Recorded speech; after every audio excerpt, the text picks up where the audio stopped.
So jamaa zangu, kuna video moja ambayo nimeweza kuiona hapa ambapo ina deal ama inahusiana na masuala mazima ya South Africa, kusini kwa Afrika kuliko kusini mwa Afrika, ambako kusini mwa Afrika kuna kile kikundi ambacho kimeweza kutengenezwa kwa minajili ya kufukuza Waafrika ambao wako kwenye ile nchi ambayo iko kusini mwa Afrika. Na kwa sasa kitu ambacho kimenishangaza na kunishtua, ambacho imenilazimu na kunigharimu kivyovyote vile nije hapa ili tuweze kuzungumzia masuala mazima haya, ni baada ya kwamba kuna kikundi ambacho kimeita investors ama kimeita wale washikadau wa kutoka nchi tofauti tofauti, ikiwemo nchi kama ya China, nchi kama ya Bangladesh, nchi ya wazungu, wale wazungu baadhi yao, na nchi ya Philippines, na nchi nyingine ambayo nimeweza kuona hapa ni wale Wahindi.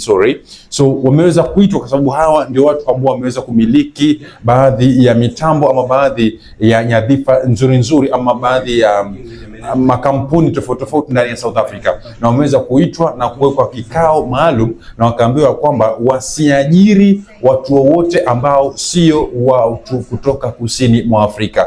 So yeyote ambaye hajatoka nchi ya kusini mwa Afrika, yani yeye sio raia wa kusini mwa Afrika, wameambiwa kwamba wasimuajiri, na endapo watakiuka hino sheria, basi hao pia kitawapata cha mtema kuni. Nafikiri nimeeleweka mpaka hapo. Yani wale wenye makampuni wote, wale ambao wanashikilia sehemu ambazo ni za ajira ndani ya kusini mwa Afrika, wamepewa onyo na kuambiwa ya kwamba wasiajiri mtu yoyote ambaye ni Mwafrika ambaye sio mtu kutoka kusini mwa Afrika. Na endapo watafanya hivyo ama wataajiri mtu yoyote ambaye ni Mwafrika kutoka nchi nyingine ambayo ni Afrika na sio kusini mwa Afrika, basi watakipata cha mtema kuni. Mind you, wameruhusiwa kuajiri mzungu, kuajiri Mhindi, kuajiri Mchina, kuajiri Bangladeshi, wote it's okay to hire those guys. Ni sawa, hakuna shida. Lakini kama ni Mwafrika, make sure kwamba Mwafrika ametoka kusini mwa Afrika. Lakini kama hajatoka kusini mwa Afrika, hapaswi kuajiriwa ndani ya nchi ya kusini mwa Afrika, that is South Africa. To hire South Africans because of these reasons. Wait, so what you're basically saying is if two shops don't comply, we all suffer? Yes. And that's tomorrow. That's why we said everything is on, because we've been speaking with the management. We should never allow the legitimate concerns of our communities about illegal migration to breed prejudice and hatred towards our fellow Africans. We should not allow that to happen. Yes, we all have concerns, as many other countries in the world have concerns about undocumented and illegal migrants. We must not allow these concerns to give rise to xenophobia, to give rise to hatred that is directed towards people from other African countries or any parts of the world. We are South Africans. We cannot be driven by hatred towards others. Others gave us compassion. They gave us support, and we cannot be driven by hatred towards them. Instead, we must insist that the law of our country be upheld and enforced. That is why we are clamping down on illegal migration and on businesses that flout the law by hiring undocumented persons at the expense of our citizens. I spoke about this during the State of the Nation address. We are actively rooting out corruption in our immigration system. So guys, mimi niko hapa siku zote na kusema kwamba kuna baadhi ya nchi hapa Afrika haziko serious. We don't have the seriousness to build this unit of Africa. Kikweli kabisa. Hatujaonyesha ule umoja ambao sisi kama Waafrika tunapaswa kuwa nao ili mradi tuweze kuwa na nguvu zaidi ya wazungu. You can just imagine sahi hata si mzungu tena, Mhindi sahi akona nguvu zaidi ya Mwafrika ndani ya udongo wa Afrika. Yani it's like we're gonna give a simple example. Tupiane tu mfano mdogo.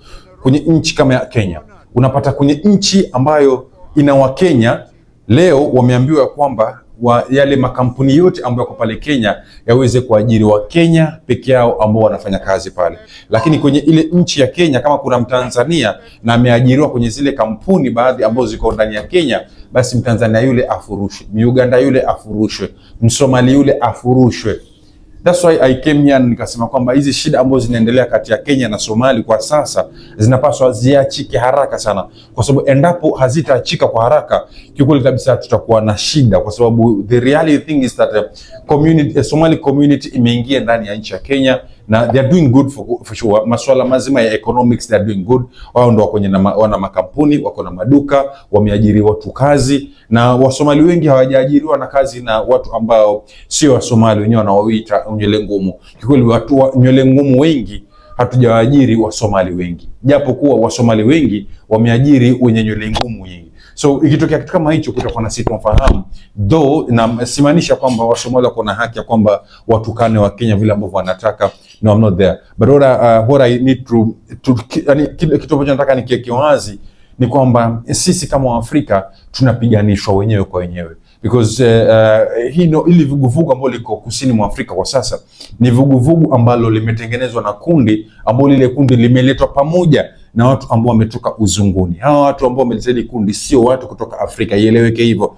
Ikizingatiwa kwamba rais ambaye yuko kwenye upinzani ndani ya kusini mwa Afrika, Julius Malema, ambaye pia ni mmoja wa watu ambaye ni kiongozi mshupavu, ambaye kamwe kabisa hataki upumbavu wote kulinganishwa na wazungu, hataki upumbavu wote wa wazungu waweze kutawala Afrika, na ni kiongozi ambaye yataka nchi zote za Afrika bara zima liweze kuungana kwa pamoja ili liwe kitu kimoja, litumie dola moja, litumie lugha moja, na lizungumze sauti moja kwa pamoja.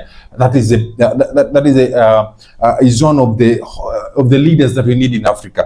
Bado vile vile kuna kiongozi mwingine pia ambaye yuko sehemu ya nchi nyingine kule ambako alikuwa army ama alikuwa ni jeshi moja ya jeshi ambao alikuwa ndani ya jeshi, na mwisho wa siku Ibrahim Traore tunamzungumzia huyo, ambaye mwisho wa siku akaingia ndani ya uongozi, ambaye naye pia vile vile ndani ya Burkina Faso hata kiujinga pia yeye, na yeye amesimama ya kwamba anataka Afrika ije pamoja. Amechokana na masuala mazima ya Afrika kuendelewa kutiwa umaskini ambao hawapaswi. Ndani ya Afrika tuna madini kibao sana ambapo tunaweza kujitegemea sisi wenyewe kwa wenyewe, especially nchi kama ya kusini mwa Afrika ni nchi ambayo iko na madini ya dhahabu kibao sana ambao wanaweza jitegemea wenyewe kwa wenyewe pasi kutegemea mzungu, mchina, mhindi, sijui Bangladesh, pasi kutegemea watu wote hao. Lakini leo hii imeonekana sasa they are the more important people than even the Africans themselves. Sasa kusini mwa Afrika kwa sasa wamesema kwamba hawana kazi, na kwa sababu hawana kazi wameaminishwa na baadhi ya wazungu ambao wametengeneza hino movement, na wakaambia kwamba nyinyi watu kutoka kusini mwa Afrika, nyinyi ndio wenyeji hapa na hamna kazi, na kazi zenu zimechukuliwa na Waafrika wenzenu ambao wako nje ya nchi hii ya kusini mwa Afrika. So the only medication, ile dawa pekee yake iko nyinyi mpate kazi, ni mfukuza wenzenu. Msipofukuza wenzenu hamtaendelea kupata kazi na mtaendelea kuishi maskini hapa. Mind you, they are the same people ambao tuliambiwa na Julius Malema wanaishi kwenye nyumba ambazo ni za kupanga, ambazo hawana nyumba kwao. Yes, naweza kuambia sasa ya kwamba nchi kama ya Kenya na Tanzania na Uganda utapata mtu amekodisha mahali, lakini mwisho wa siku akona kwake nyumbani amejenga, ama akona mji wa kwao. That is how Kenya, Uganda, Tanzania people I know about. But nchi ya Tanzania unapata, nchi ya South Africa ama kusini mwa Afrika unapata watu paka ile nyumba pale ambapo wamejenga bado analipia ushuru kwa mzungu, kwa sababu ile ni shamba ambao ni ya mzungu, na yule mzungu ni akona vibali vya kuonyesha kwamba yeye ni raia wa kusini mwa Afrika. So hata kwenye bunge lao pia vile vile kuna watu ambao wametoka uraia wa nchi nyingine, lakini wameketi pale wakiaminisha wengine kwamba hao ni raia wa ile nchi. So they can even make judgment, they can even make what you call wanaweza tunga sheria pale. Yes, wanaweza tunga sheria na wa implement na ifanye kazi na iwafedhe hao wenyewe kwa wenyewe, ambao itaonyesha inawapendelea upande wao. Na sisi tuko hapa tu tunasema tunajivunia kuwa Waafrika, tunapigania Afrika iwe kitu kimoja, na mwisho wa siku sasa tunasikia Wagana nao pia vile vile wanataka kutoa South Africa, wa Kenya watoe South Africa, wa Tanzania watoe South Africa, wa Nigeria watoe South Africa, ambao South Africa nyote ambao mko nje ya nchi ya South Africa ambao mko nchi za Afrika hapa, mregesho nyote kule, tuweze kuangalia kama wataandikwa kazi wote. Mwisho wa siku hawataandikwa kazi wote, lakini sijui ni kiburi gani ambacho wamewekwa na wakaamini ya kwamba the only medication for them to get job ama to get job opportunities ni kufukuzwa Afrika wenzao ili waweze kupata zile kazi. Ni makosa na sikubaliana na hichi kitu, na I really don't want this thing to go on for sure kabisa.